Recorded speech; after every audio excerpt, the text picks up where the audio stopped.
Je vais enregistrer là. Je vais parler un peu plus du satanisme. Je vous enverrai le lien. Le satanisme, comme on parlait au jour long.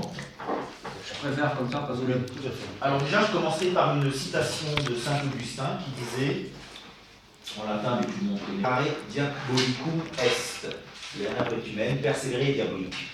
Donc, et je crois que c'est bien vu de la part d'Augustin, on peut se tromper, l'erreur est humaine, mais quand on persévère dans le mal, quand on prend du plaisir à assassiner, pour une fois, parfois même Donald Trump peut dire des vérités, il disait, il a l'impression que El Assad prend du plaisir à zigouiller les gens. C'est pour ça qu'il mérite un châtiment. C'est pour cette semaine. Oui, c'est pour cette semaine, ça ne devrait pas tarder. Bon. On peut ne pas spécialement apprécier un personnage et reconnaître que parfois il dit des vérités aussi. Bon.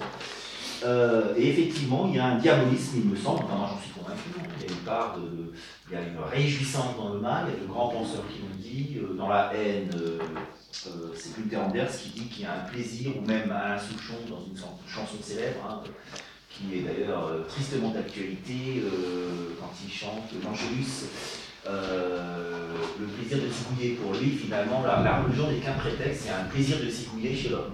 Et je crois que Souchon a vu juste. Oui, voilà, bon. Donc, c'est mon point de départ, en fait. Le présupposé, c'est un présupposé de bas, que j'assume.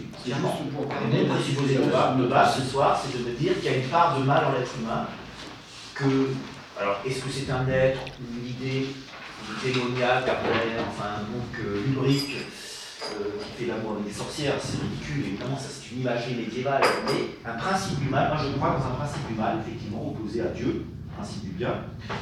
Ça reste mystérieux, évidemment, il n'y a pas de preuve. Baudelaire a cette phrase magnifique, la plus grande preuve de l'existence du diable, non, la plus grande ruse du diable, qu'on ne croit pas en lui. C'est de faire croire qu'il n'existe pas. Oui, la plus grande ruse du diable, c'est de faire croire qu'il n'existe pas. Parce que comme ça, il peut agir d'une manière sournoise, discrètement. Voilà. Et donc, ça me semble être une évidence, c'est mon religion de l'ombre. Le vaudou, mais dans sa dérive antillaise, notamment haïtienne, pour des raisons historiques, hein, je reviendrai, parce qu'à la base, en Afrique, le vaudou est une religion tout à fait respectable, hein, monothéiste même, avec Dieu et le diable d'ailleurs, avec les esprits du bien et du mal, moins respectable. Donc là aussi, dichotomie entre quelque chose de positif, en tout cas de pas négatif, et quelque chose de négatif. Et enfin, le satanisme. C'est difficile de voir un aspect positif dans le satanisme, mais peut-être que le satanisme n'est pas si mauvais qu'on le dit. Je dirais que je ne défendrai pas l'indéfendable, mais en montrant qu'on a du satanisme qui peut être l'église de Satan en Californie, elle est autorisée par l'État californien parce qu'elle respecte les droits de l'homme. Elle dit ah non, on va respecter la loi californienne, il n'y aura pas de meurtre rituel, même aujourd'hui en Californie, on n'a plus le droit de tuer les animaux. Hein. Bientôt on ne pourra plus, hein, avec la législation européenne, on ne pourra plus. On ne pourra plus faire les sacrifices vaudous chez soi, dans son jardin. Bon, je vais faire cette parenthèse. Donc je commence par le vaudou. Bonsoir, bienvenue. Madame. Le vaudou, alors à la base c'est une religion africaine tout à fait respectable, qui est toujours pratiquée d'ailleurs en Afrique occidentale, et notamment au Bénin et au Togo. Bon. Donc il est originaire. Alors c'est une religion très ancienne, on va dire antique, qui est apparue par énormément de choses. On l'oublie parfois, mais l'Afrique a eu des civilisations très très avancées. Africains, l'Afrique noire.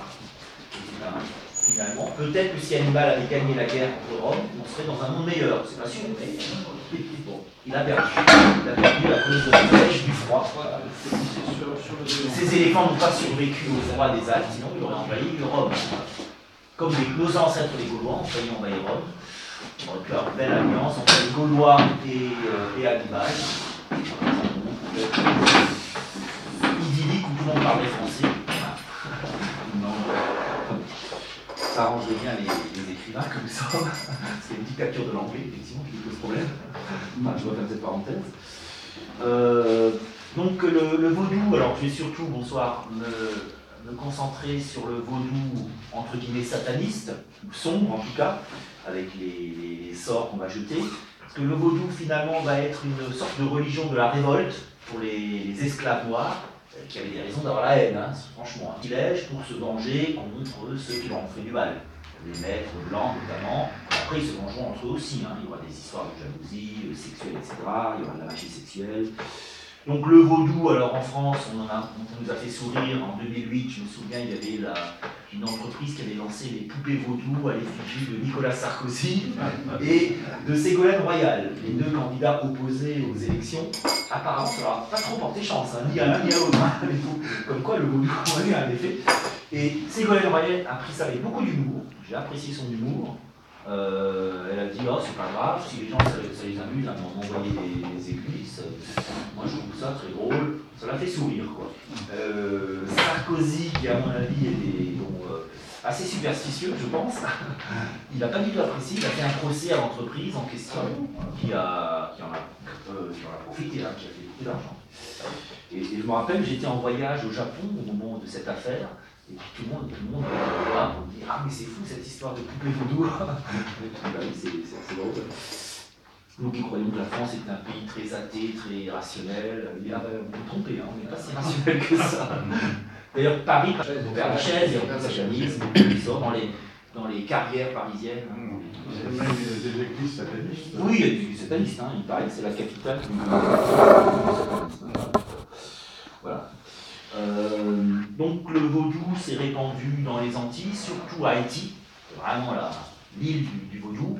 Mais dans les Antilles en général, je vais raconter une petite anecdote tirée d'une expérience personnelle, enfin celle de mon frère en tout cas, sur le vaudou, puisque lui il a subi un véritable sort vaudou, hein, je peux vous dire, hein, je vous raconterai ça. Voilà.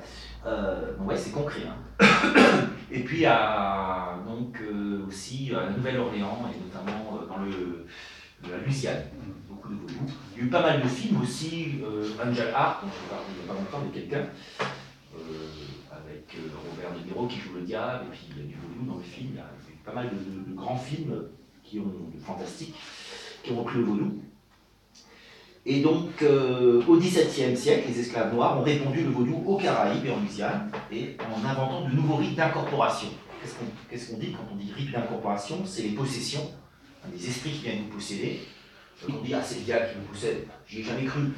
Je veux bien croire aux possessions, mais c'est des esprits mineurs. Le diable, il a mieux à faire que d'aller posséder des pauvres gens, quoi. Il va plutôt intervenir dans les combats à ce niveau-là. À la limite qui possède Trump ou Poutine, c'est plus intéressant pour le diable quoi, que de posséder M. Dupont ou Mme Tartampion. Ouais. Vous voyez ce que je veux dire? Je pense que voilà. Donc dans le vaudou, on part plutôt du principe qu'il y a des esprits montants, faire un rituel avec le sang d'un poulet. Bon. Croyance aux zombies. Dans la grâce, hein, il coule les jours heureux dans sa villa à Grasse. Hein. Il s'engraisse à Grasse, je suis fils à la dictature. Et donc, la dynastie des Duvalier, ils ont instauré le culte du vaudou pour terroriser la population, pour mieux la dominer, avec notamment les sinistres tontons macoutes. Alors, j'explique le truc. Alors, on a découvert la supercherie. Ça ne veut pas dire que le vaudou n'existe pas, hein, ceci dit. Mais il y a une supercherie, effectivement, sur les morts vivants, les zombies. C'est des gens, en fait, qui ont drogué, ils utilisent toutes sortes de drogues, comme la digitaline, qui permettent de créer une crise cardiaque. Or, on sait très bien qu'une crise cardiaque, on peut se réveiller. Il y a plein de gens qui ont des NDE, des essences de mort imminente, qui se réveillent après une crise cardiaque. Pour simuler la crise cardiaque, on voit ça dans les James Bond aussi, et c'est réel. Donc vous avez une crise cardiaque, donc le médecin légiste passe, il dit bah oui, il est mort, hein, on ne va pas aller dans les détails, hein. Crise cardiaque, il est mort, le cœur ne bat plus, donc il est mort. On l'enterre, on laisse un petit trou pour qu'il ait l'air quand même. Puis le gars, bon, il finit par se réveiller quand même de sa crise cardiaque. Puis évidemment, tout est prévu, tout est organisé. Il y a un tonton Macoute qui le libère, il dit je suis ton sauveur, tu deviens mon esclave. Il y a une culture très chrétienne aussi chez ces Africains, enfin ces Afro-Américains qui sont. Donc ils sont chrétiens le jour et souvent vaudous la nuit. Hein. Donc le jour, on va à l'église catholique, et puis la nuit, on va faire du vaudou, jeter des sorts. Mais c'est pas que négatif, hein. On va aussi prier pour avoir des avantages financiers, parce que les gens sont très pauvres là-bas. Amoureux aussi, hein, il y a la magie sexuelle qui existe avec le vaudou. Mais on avait un autre ami, un professeur de français, lui, c'est l'Afrique occidentale, donc il lui a demandé ce qu'il s'y connaissait en vaudou. Et théoriquement, il sait ce que c'est, mais donc, les possessions, les sacrifices, les zombies. Alors les zombies, effectivement, on a découvert le poteau rose, mais cela dit, ça ne veut pas dire qu'il n'y a rien. Un exemple qui... Il n'y a pas de sacrifice humain. Comment? Pas de sacrifice humain. Normalement non, c'est rarissime. Uniquement des animaux. Non, des animaux, voilà, normalement. Ouais. C'est très rare le sacrifice humain. Faut pas... Même dans le satanisme, c'est très rare. Le meurtre est très très rare hein, dans ces religions de l'ombre. les musulmans tuent beaucoup. Les meurtres au nom du diable sont rarissimes, hein, en fait, dans l'histoire. C'est quand même intéressant de le préciser, quoi. Je dis pas ça pour dire du bien du diable, hein, mais c'est un fait, quoi. On tue beaucoup, incroyablement plus au nom de Dieu. Hein. Bon. Donc, oui, souvent d'ailleurs les rituels se sont amalgamés. Et alors la petite expérience, quand même, parce que bon, après là, je ne suis pas resté que dans la théorie, histoire vécue, moi j'étais très jeune à l'époque, j'étais adolescent, mon frère était avec un ami guadeloupéen en voyage, il avait 20 ans, hein, un voyage d'études, c'était des sorcières soi-disant, ils ont dit nous sommes sorcières vaudou. Ils n'ont pas pris ça au sérieux, ils picolaient, là, le rhum et tout coulait à flot, alors ils rigolaient, puis on dit on est sorcières, et si vous n'êtes pas gentils avec nous, on peut vous jeter des sorts. Alors ils se sont barrés, et puis elle voulait que mon frère reste avec elle. Voilà, elle était amoureuse, et puis lui, bon, bah, c'était les vacances, il repartait. Quoi. Bon. Et elle n'était pas contente qu'il parte, elle a dit tu dois rester avec moi et faire ta vie ici. Elle a dit bah non, j'ai mon travail en France et tout, je ne vais pas rester ici, qu'est-ce que je vais faire ici? Bon, c'était les vacances et tout. Et elle n'était pas contente, et puis alors bon, il avait un peu, il était peiné pour elle, mais bon bah voilà, il est parti. Et puis quand il est revenu, il n'arrêtait pas de tousser, il me réveillait toutes les nuits, hein. Ça a duré pendant plus d'1 an comme ça. Il n'arrêtait pas de tousser, il allait voir les médecins, il ne trouvait rien. Et puis il avait des rougeurs au niveau de la cuisse, le haut de la cuisse. Et puis, bon, finalement, il est quand même, il y a des amis, il s'intéressait quand même un peu à l'occultisme. D'ailleurs, avec cet ami à Guadeloupéen, ils avaient pratiqué le spiritisme, et puis alors, ils faisaient déplacer des tables, un truc de fou. Moi, j'ai jamais vécu ça, mais il paraît qu'il y a des trucs de fou. Le copain guadeloupéen, il était un peu médium, je pense, mais il ne pratiquait pas le vaudou, évidemment. C'était d'ailleurs, finalement, quelqu'un a réussi à l'exorciser, entre guillemets, quoi. Enfin, il n'a plus jamais eu ce problème, quoi. Et il s'est dit, bah oui, c'est lui-même, qui était plutôt assez cartésien à la base, s'est dit, bah oui, il y a eu quelque chose en tout cas qui s'est passé. On lui a jeté un sort. Et il y a eu. Et voilà pour ce que je peux dire pour le vaudou. On pourrait évidemment en rajouter, mais j'ai deux autres approches encore à évoquer, avant de vous laisser la parole. La sorcellerie. Alors ça, c'est plus universel. Oui, je suis arrivé en stage. Oui. Le vaudou, il est originaire des Caraïbes ou d'Afrique originale? Non, justement, il est originaire d'Afrique occidentale et il est même encore pratiqué, mais dans une forme qui n'est pas ténébreuse, l'Antiquité. C'est une religion monothéiste en plus, avec Dieu, un Dieu et le diable. Le vaudou est monothéiste? Ah oui, à la base, c'est une religion monothéiste qui croit en Dieu. Il y a un Dieu. Mais il préexistait au christianisme Oui, avec ça? Et exactement. Ah non, il est très ancien. C'était comme avec Aménophis IV, qui était déjà monothéiste. Donc c'est un monothéisme pré-chrétien et même pré-judaïque peut-être. Enfin, en tout cas, contemporain du judaïsme, certainement. Très ancien en tout cas. Et on ne le sait pas toujours, c'est bien de le rappeler, je pense. Oui, donc c'était bien que je le rappelle, j'avais commencé par ça. Alors la sorcellerie n'est pas à proprement parler une religion, mais c'est plutôt une pratique, bon, qui se réclame quand même du paganisme, hein, parce que finalement les sorcières, la sorcellerie, on l'a souvent assimilée au paganisme, à l'animisme, au chamanisme et au paganisme européen, qu'il soit germanique, grec ou celtique d'ailleurs. Bon. Ou d'ailleurs, la sorcellerie est une pratique souvent féminine. Et on peut l'expliquer parce que les religions du livre, c'est des religions patriarcales, que ce soit le judaïsme, on est bien d'accord, le christianisme, l'islam, centré sur le principe masculin, alors que la sorcellerie, c'est une pratique où il y a beaucoup plus de sorcières que de sorciers. En tout cas, en Europe, hein, ce qui s'est passé en Europe. Parce que justement, les femmes se sentaient lésées du pouvoir, puisque les femmes n'avaient pas le droit à la prêtrise. Donc là, je parle du contexte catholique, en orange du paganisme, parce qu'il faut savoir que par exemple dans le druidisme celte, hein, qui est notre religion gauloise en quelque sorte, il y avait plus de femmes que d'hommes. Hein. C'était souvent des druidesses qui avaient le pouvoir spirituel. Peut-être parce que les femmes sont souvent, les médiums sont plus souvent des femmes, les voyantes. Il y a plus de voyantes que de voyantes, des médiums femmes que hommes. Il y avait beaucoup plus de druidesses, il y avait plus de diseuses de bonne aventure, de sorcières que de sorciers. Peut-être parce que les hommes ont accepté aussi de leur laisser ce rôle. Il fallait bien leur laisser quelque chose, les femmes. On les a privés du pouvoir. Donc c'était une sorte de rituel, c'est une religion de la nature en quelque sorte. Il s'agit de faire des incantations pour avoir les bénéfices de la nature, la fertilité notamment, avoir des beaux enfants en bonne santé, avoir la richesse, l'amour aussi. Là on retrouve des points communs avec le vaudou. Des rituels, mais jamais dans la sorcellerie blanche, il ne faut jamais vouloir du mal de quelqu'un. C'est interdit. Et bon, la sorcellerie noire, au contraire, elle va effectivement faire des rituels, des prières pour nuire à ceux qu'on n'aime pas, pour se venger. Bon. Et ça donnera d'ailleurs, alors on annonce déjà le satanisme, le sabbat des sorcières, sorcières qui se réunissaient, qui donnaient leur corps au diable, donc elles donnaient des prestations sexuelles au diable, soi-disant, pour avoir des bénéfices de longévité, de fertilité ou même d'argent, de richesse. Le diable, en échange, va leur donner du pouvoir. N'oublions pas quand même, je reviens à Saint-Augustin, c'était ma première, et c'est pas par hasard que j'ai cité Saint-Augustin, parce qu'on ne le sait pas toujours, dans la Cité de Dieu, il y a des chapitres entiers, que personne ne lit d'ailleurs, de démonologie. Saint-Augustin croyait dans l'éthique des démons, des choses incroyables. On se dit, pour un esprit aussi rationnel, en même temps c'est un grand rationaliste, mais en même temps il croit dans les succubes, les incubes, il pense qu'effectivement dans la nuit il y a des entités qui peuvent visiter les hommes et les femmes, faire l'amour avec eux à travers les corps spirituels. Enfin on est en plein d'ésotérisme avec Saint-Augustin, dans la Cité de Dieu, toute la deuxième partie. Bah, chez les Berbères, d'ailleurs, Oui, encore. chez les Berbères il y a énormément effectivement, dans le Maghreb, oui, il y a énormément de marabouts, de jeteurs de sorts, tout ça. On croit énormément dans les démons, dans les anges. Mais là, on parle exactement. Oui, chez les Berbères, c'est très très présent. Mais là, on parle de l'élite intellectuelle, on parle Oui, pas bien des sûr. Berbères. Bah, de toute façon- D'ailleurs, Jean Baudin, par exemple, au Oui, XVIe bah. siècle, il a écrit sur la démonomanie alors que c'était un grand juriste. Oui, bien sûr. Mais oui, évidemment, là, c'est voilà, c'est juste une parenthèse, tu as raison. On est dans les élites, là, quand même. On n'est pas dans le peuple, hein, bien sûr. Ça va de soi. Bon.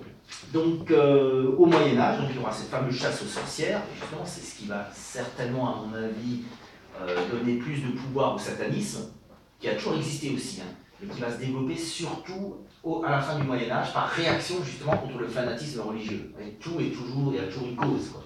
Bon. Parce que cette chasse aux sorcières était terrible, puisqu'on on brûlait tout, hein, on brûlait les femmes, il suffisait qu'elles soient belles, intelligentes, et un peu ouvertes spirituellement, pour qu'elles soient brûlées. Hein. Bon. C'était et je pense aussi qu'il y avait une raison de pouvoir, parce que ce contre-pouvoir féminin faisait peur au clergé. Et puis, bon, si on prend les analyses d'auteurs contemporains plus proches de nous, comme Nietzsche, ou encore au XXe siècle, Wilhelm Reich, le disciple de Freud, il est clair que la frustration sexuelle, il est pour beaucoup aussi. On va diaboliser les belles femmes qu'on ne peut pas avoir. Nietzsche le dit très bien, la psychologie du prêtre, c'est de priver les autres de ce que lui ne peut pas avoir, soit par impuissance ou par masochisme. Bon, pour Nietzsche, Paul était dans l'impuissance, c'est pour ça qu'il va dire Le ressentiment. Oui, le ressentiment, ce qu'il appelle le ressentiment, exactement. Ressentiment donc contre les femmes, les belles femmes qu'on ne peut pas avoir, donc on va les diaboliser, parce que finalement, comme dit Nietzsche, on supporte beaucoup mieux l'amour, supporte beaucoup mieux la destruction, enfin l'amour entre guillemets, hein, le désir, on va dire amoureux, supporte beaucoup mieux Nietzsche dit l'amour supporte beaucoup mieux la destruction que le changement. Donc on préfère priver les autres de ce qu'on ne peut pas avoir que de s'en passer. C'est le jugement de Salomon. Oui, c'est un peu ça, exactement. Ah bah oui, c'est bien ça.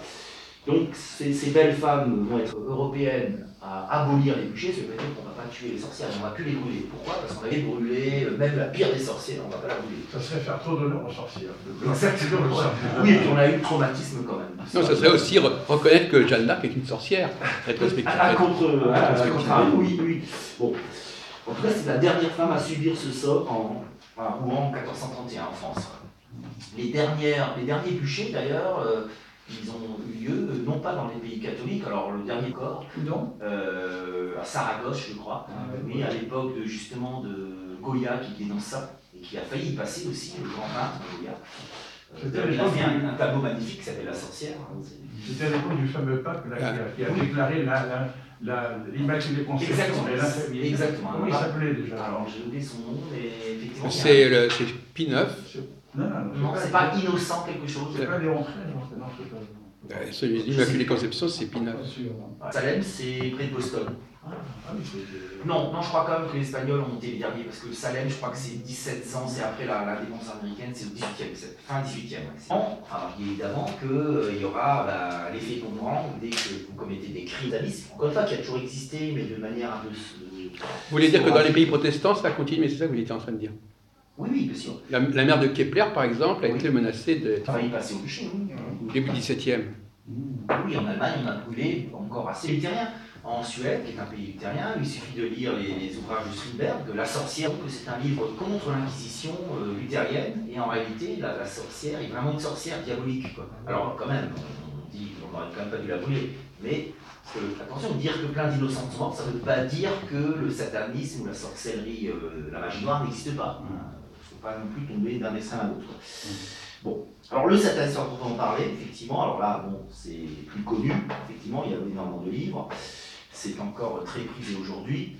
Bon, il y a même, dit-on, une résurgence du satanisme en raison des peurs apocalyptiques aujourd'hui. Vous avez eu pas mal de sectes sataniques à un moment donné, plus ou moins dans les années de la fin du XXe siècle protestant, mais qui s'est initié au satanisme et qui a envoyé ses groupies faire assassiner la fiancée de Sharon Stone, qui était l'épouse, qui était enceinte en plus, de Polanski. D'ailleurs, Polanski, il a fait des films. Il a fait plein de films sur le diable, pour dénoncer les sectes. Le bal des vampires. Le bal des vampires, Rosemary Baby. Oui, Rosemary. Ah bah oui, c'est pas mal. Hein. Et puis lui-même, il a eu des problèmes aussi, parce que bon, avec son histoire, là, de Jeannette, là, qui aurait été accusée avec la drogue, cette fameuse drogue qu'on peut mettre dans un tank-le-verre dans les boîtes de nuit. Ça, c'est n'importe quoi. Ça, oui, je pense que là. Ça, c'est la mère d'Alana qui a joué. Non, mais parfois, on peut se dire, est-ce que le diable s'est pas vengé, justement? Il y a un acharnement contre Roman Polanski de la part du diable. Ah oui, clair. C'est la mère de la jeune fille qui a joué la maquerelle. Oui, c'est vrai. On va avoir de l'argent en plus, oui, voilà. J'y crois qu'à moitié à cette histoire, c'est vrai. Mais bon, même si c'est pas forcément un saint, il y a tellement d'affaires qui sortent, en ce moment, on se méfie un peu. Voilà. Le diable, il règle ses comptes. Ça devient l'obsession. Ça devient l'obsession, voilà. Mais bon, alors évidemment, dans le satanisme, il y a une dimension sexuelle. Hein. Moi, j'ai un chapitre dans Les Eaux d'amour où j'écris pour justement en prendre à une vision exclusivement sexuelle du diable. Satan n'est pas que sexe. Dieu n'est qu'amour, mais Satan n'est pas que sexe. Je dirais même qu'essentiellement, il y a autre chose. Hein. Mais évidemment, la tentation sexuelle est un moyen, effectivement, aux mains du principe du mal, pourquoi pas. C'est l'argent, c'est les trois choses qui montent à la tête des hommes. Et donc le satanisme consiste à renverser le christianisme, c'est l'inversion du christianisme, puisque le diable c'est l'ennemi de Dieu, le singe de Dieu, comme dira aussi Baudelaire. Donc le diable c'est celui qui inverse les principes de Dieu. Par exemple, je donne des exemples, hein, à la place de la charité, plutôt luciférien, mais on ne va pas rentrer dans les nuances, hein, Lucifer en fait c'est l'ange déchu. On en parle dans la Genèse, on en parle notamment dans l'Apocalypse, qui devient Satan, en se révoltant contre Dieu, en séduisant justement Ève, avec la fameuse pomme. Augustin a bien compris que les symboles de la Genèse sont phalliques. Hein. Il y a le serpent qui est un symbole phallique, le fruit, ben, c'est quand même l'amour, hein, le fruit de l'amour, hein, c'est à travers les fruits que les plantes se reproduisent. La honte de la nudité, même en hébreu, on m'a dit, je vais vous me confirmer, parce que je crois qu'il y a des hébraïsants ici, que le mot qui veut dire connaissance, quand on dit naïvement, quand il y a dans certaines traductions de la Bible, Adam connu Ève, ça veut dire qu'ils ont fait l'amour. Oui. Voilà, donc évidemment, Augustin, qui est très intelligent, il a tout de suite compris qu'il y a une histoire de sexe. Alors ça ne veut pas dire que c'est. Et Augustin ne fera pas cette erreur, hein. C'est les augustiniens qui seront plus. Vont faire chuter l'homme. Mais le sexe n'est pas mauvais, puisqu'au contraire, Augustin lui-même va lutter contre les manichéens. Il avait été manichéen pendant la Voilà. Mais les manichéens disent que la matière est mauvaise. Donc le sexe est mauvais puisqu'il reproduit la vie. Or, ce n'est pas du tout la position des religions du livre, ni de l'islam, ni du judaïsme, ni du catholicisme, hein, ni du christianisme en général. Dieu a béni la vie, il a dit d'ailleurs remplissez la terre, croissez, multipliez, remplissez et dominez la terre. Non mais ça vient du manichéisme. Oui, ça vient du manichéisme, voilà, exactement. Et même si c'est de bâton manichéen, parfois, donc c'est vrai qu'il a un peu chargé la marque sur la sexualité. Lucifer, c'est le péché d'orgueil essentiellement, on est bien d'accord. Donc, l'histoire de France est là pour nous rappeler l'histoire récente. Hein. Le complexe de Lucifer, c'est quelque chose de très banal finalement. Le numéro 2 veut devenir le numéro 1, simplement. Quoi. Bon. Donc l'égoïsme à la place de la charité, la vengeance à la place du pardon, parce que pour les satanistes, le pardon est une absurdité. Il faut immoral finalement, hein, le satanisme. Il y a quand même le respect toujours du libre arbitre. Un sataniste dira, un vrai sataniste, hein, je ne parle pas des dérives, le principe du libre arbitre est absolu. On ne peut pas le transiger avec ça. C'est-à-dire que il faut séduire la personne qui va devenir sataniste. Et même dans les pratiques satanistes, alors la pratique Alors il y a plein de fantasmes, hein, le sabbat des sorcières, on n'a jamais insisté vraiment, mais il y a une pratique, dans des appartements privés, j'imagine, ou dans des forêts d'ailleurs, c'est la pratique de la messe noire. Ça, bon, alors vous avez, je parle un peu d'histoire de France avec Louis XIV, ce qui s'est passé dans les forêts de Versailles, près de Versailles, ou aussi plus près de nous, il y a eu quand même, ça m'intéressait un peu au satanisme aussi. Dans la possession, il y a pas de problème. Non, mais ça, dans le film L'Exorciste, la petite fille, elle a rien demandé. Oui, mais le sataniste, oui, mais là on n'est plus du tout dans ça. C'est une honte, c'est une insulte qu'on fait au diable de penser qu'un simple paysan ou quelqu'un que parler à un vrai sataniste, c'est qu'on rencontre un. Ils aiment séduire. Ils aiment ses torts, c'est même sa maîtresse préférée à un moment donné. Elle aurait eu, je dis elle aurait, parce que les anglo-saxons en parlent beaucoup, en France on n'aime pas parler de ça. L'histoire on n'en parle pas, quoi. C'est les anglais qui en parlent très bien. Il y a des poisons d'ailleurs, c'est lié à cette histoire de sorcellerie et de satanisme. Et donc la duchesse de Montespan aurait eu une initiation satanique avec son confesseur, qui est un prêtre défroqué, qui s'est vengé de l'église, parce que souvent le sataniste c'est celui qui va avoir un problème avec l'église et qui va vouloir se venger. Comme la légende de Dracula, on raconte que Dracula, Val d'Empaleur, il était très apprécié par le clergé chrétien de le soutenir parce qu'il empalait les Turcs qui envahissaient l'Europe, qui envahissaient leur pays. Donc il était très apprécié par le clergé, mais les Turcs vont faire une ruse terrible, ils vont faire croire à son épouse, qui est amoureuse folle de lui, qu'il aurait été tué, ça c'est historique, après le reste n'est plus historique, qu'il est mort, qu'il aurait été tué sur le champ de bataille. Son épouse se serait suicidée par désespoir, parce qu'elle est tellement amoureuse de son mari, et puis supporter de vivre sans lui.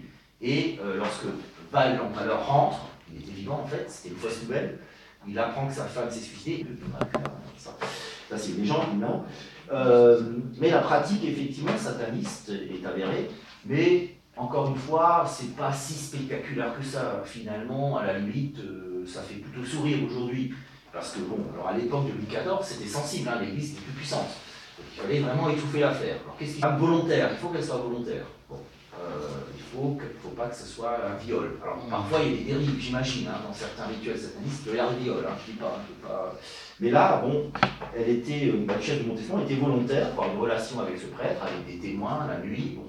Elle sert d'autel. En fait, c'est la blasphème, il s'agit de blasphémer la messe et la femme qui devient l'autel. L'autel du prêtre sataniste, qui fait l'amour à la femme. Et bon, là, voilà, on a blasphémé, donc c'est le rituel. Le rituel, c'est ça, la messe satanique, c'est ça. Bon, donc un rituel de blasphème qui passe par le sexe. Bon. Mais il n'a pas fait non plus condamner parce que sinon c'était s'accuser. Elle n'a pas été tuée, ni torturée, ni d'ailleurs brûlée. Bon. Mais considérée comme une folle, hein, plutôt. Je ne sais pas comment elle a terminé, pas très bien quand même, j'imagine. Mais bon, en disgrâce en tout cas. Et bon, l'affaire a été étouffée parce que le roi justement a dit ah non, il n'y a rien eu, circuler, rien à voir quoi. Parce qu'évidemment, ça c'est historique quand même. Et puis, alors plus récemment, au XIXe siècle, vous avez un auteur que je vous conseille parce qu'il est vraiment, voilà, J.K. Huysmans, qui a écrit là-bas, qui était passionné de satanisme. Qui ça Huysmans. J.K. Huysmans, ouais, le grand romancier français, qui est d'ailleurs l'écrivain, l'auteur préféré à Houellebecq. On ne sait pas toujours, dans Soumission, Houellebecq parle de Huysmans, il parle du satanisme justement. Et il parle souvent du satanisme, il se dit athée, mais je suis un petit peu sceptique sur l'athéisme de Houellebecq. Je pense qu'il a dû avoir des petites initiations de satanisme, il suffit de le voir quand il est passé encore à la télé complètement... il fait peur à voir quoi. On m'a dit, ça m'étonnerait pas qu'il ait une double vie un peu sataniste, quoi. Dans des rituels. Bon, il est vivant, ouais. Oui, il est vivant. Il est vivant, il est pas mort, mais il est fatigué. Son regard, il fait peur. Moi, il m'a fait peur. À la fin, j'ai vu la télé, il m'a fait peur. Oula, il m'a fait peur. C'est une image de son père, d'ailleurs, ce qui est mauvais signe. Oui, il dit l'image de son père. Alors, c'est un écrivain. Beaucoup d'images. Il écrit bien, mais c'est une écriture, c'est un... Non, mais ça m'étonnerait pas qu'il soit dans des initiations satanistes. Oui. Je referme la parenthèse. Et donc aujourd'hui, le satanisme est en pleine résurgence, et je l'explique, je terminerai là-dessus, ce sera un peu ma conclusion, je vais laisser la parole.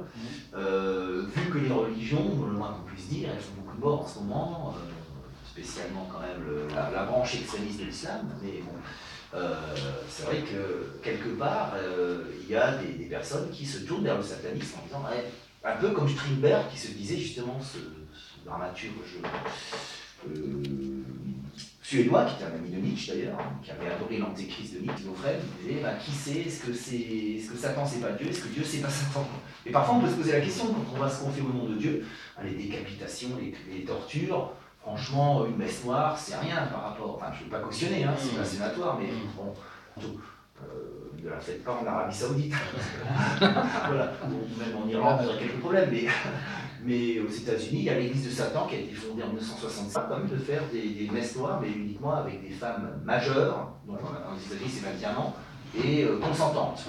Bon, voilà. Là, il vérifie quand même qu'elle n'a pas été droguée, tout ça. C'est parfois limite, hein, quand même, parce que la femme, vous pouvez la droguer, je ne sais pas quoi, puis elle est plus ou moins consentante, mais normalement, elle doit être consentante. Donc, bah oui, entre adultes, après tout, bon, bah, vous faites, du point de vue de la loi, effectivement, il n'y a rien à dire. Hein, vous faites une orgie, ça, j'en sais rien. La raison pour laquelle ils sont persécutés, c'est qu'on les soupçonne. Oui, pour les acquis même. Et quand bien même ils adoraient Satan, c'est bien la sûr, raison bien de mon point de vue. Hein, voilà. C'est comme les Templiers. Moi, je pousse le principe de liberté de conscience très très loin. Je veux dire, ça ne me choque pas d'apprendre qu'en Californie, l'église de Satan soit autorisée puisqu'ils tuent personne. En fait. Ils ne sont pas non plus très nombreux. Hein.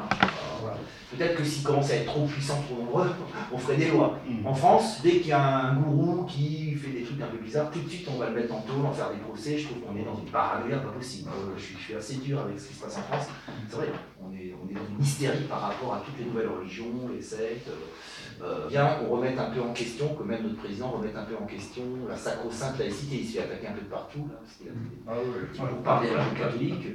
Il a peut-être compris qu'en renforçant un petit peu notre propre religiosité chrétienne, catholique, ça serait peut-être le meilleur garde-fou contre les dérives du djihadisme. Parce que les fanatiques religieux ne respectent pas la laïcité, c'est rien pour la laïcité. C'est pas la Mélenchon, hein. C'est pas avec la laïcité qu'on va empêcher, il me semble, les débordements. L'homme est un animal religieux et la nature a horreur angélique. Exactement, c'est tout simplement ça. Tu as tout résumé là. Exactement. Et n'importe quelle religion, qu'elle soit du bien ou du mal, mais l'homme a besoin de croire dans une transcendance, qu'elle soit divine ou démoniaque d'ailleurs. Moi, je pense que c'est plus minoritaire, bien sûr, heureusement, d'une certaine manière. Mais, donc je pense qu'effectivement, il faut le savoir, mais je pense que dans ce domaine-là, l'interdiction n'est jamais la bonne solution. Soi-disant bien, et si bon que ça, peut-être que quelque part, Strindberg n'a pas tout à fait tort, même s'il n'avait pas tout à fait sa raison.